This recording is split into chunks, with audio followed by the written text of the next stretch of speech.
Hello, I'm Paul Pluta, the method actor who plays Archibald Chesterfield III, and today I want to talk about the 2017 wristwatch depression. And I thought, what a better way to commence this type of talk than by having a look at my 5 watches I own. Let's have a look at the 5 pieces I've bought, and let's discuss how badly I've been affected by this depression. So, without further ado, let's have a look at the collection and see if I've got it right, got it wrong, or I don't really care. So let's take a look at this. So, 5 watches, got 5 different brands represented, and quite an interesting mix of tastes there. We've got at the very high end Patek Philippe, the 5110 yellow gold world time. And how has that gone? Well, I bought it very well. It is very, at the moment, you would say that piece there it's hard to shift. Yes, the market for the Patek Philippe any complicated Patek 5110 or an annual is very soft. Market very soft there. So you would say I probably haven't lost money on the Patek. I bought very wisely. I made money when I bought it. But, you know, it's going to be it's not a quick sale. Not quick sale, because to get a quick sale, you'd have to drop the price quite significantly. So that one there is a hold. You know, no loss there. Bought reasonably well. The next piece is the Jaeger-LeCoultre Reverso. Jaeger-LeCoultre has absolutely tanked. It's crashed.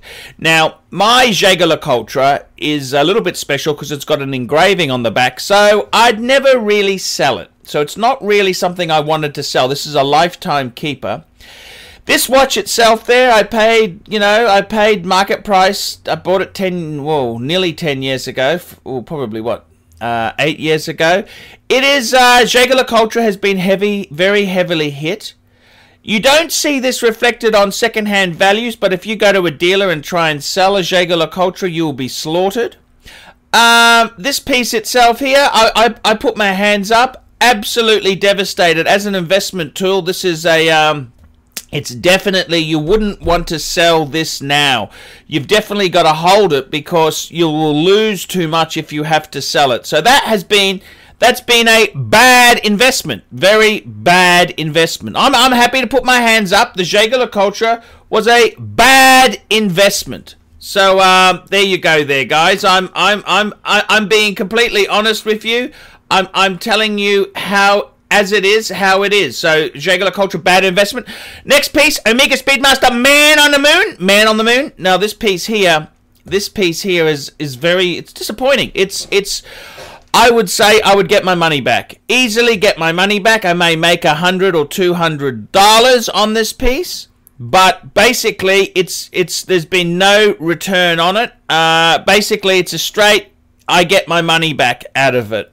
So not a great investment. Not great investment at all. That was it's a mistake. It's a mistake. The Omega Speedies hold value but no return. The next piece is my Rolex Explorer 2. How is that as a investment piece? Well, it's a cool piece. It's a lovely piece.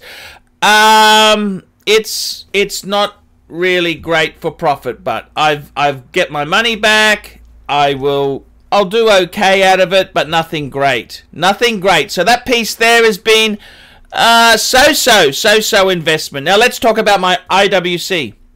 The IWC, I paid high for a perfect piece with service, and I've done my ass. Okay, I've probably overpaid $1,000. Okay, that's the reality. $1,000 is what I overpaid on this piece.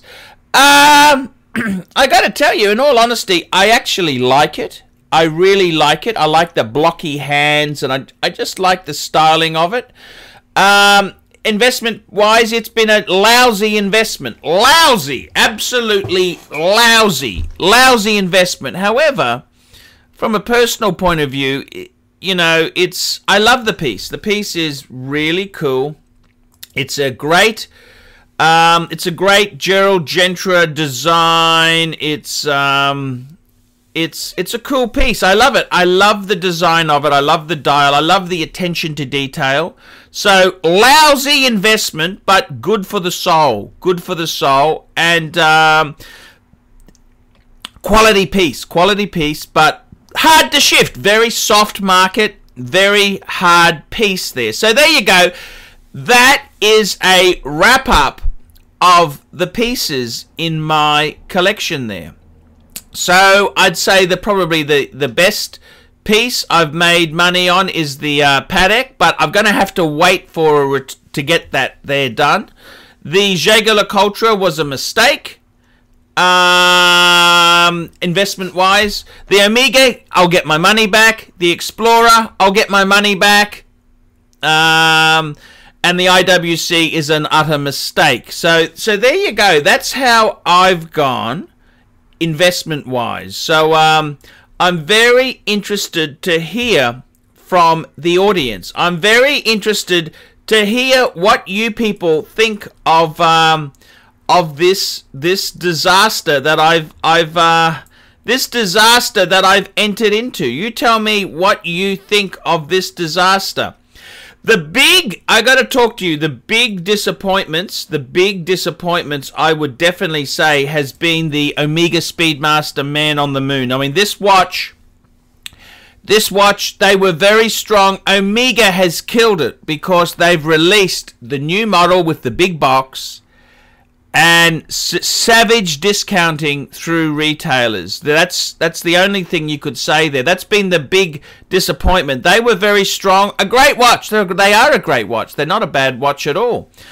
Savage, heavy discounting has really killed the resale on that piece. And yep, there's make no bones about it.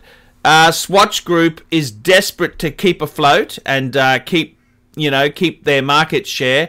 They're doing some nasty grubby discounting. Now, don't ask me to find a discounted one for you. You do your own homework. I don't do that shit for free. But the market has really gone bad on Omega because too many. They've sold too many. They've released too many. They've killed it for themselves. That's really what has happened there. They have been their own worst enemy.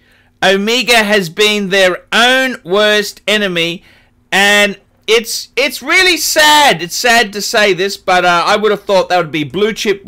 No, it's kind of green chip, orange chip, because it's the company has really released far too many and savage discounting.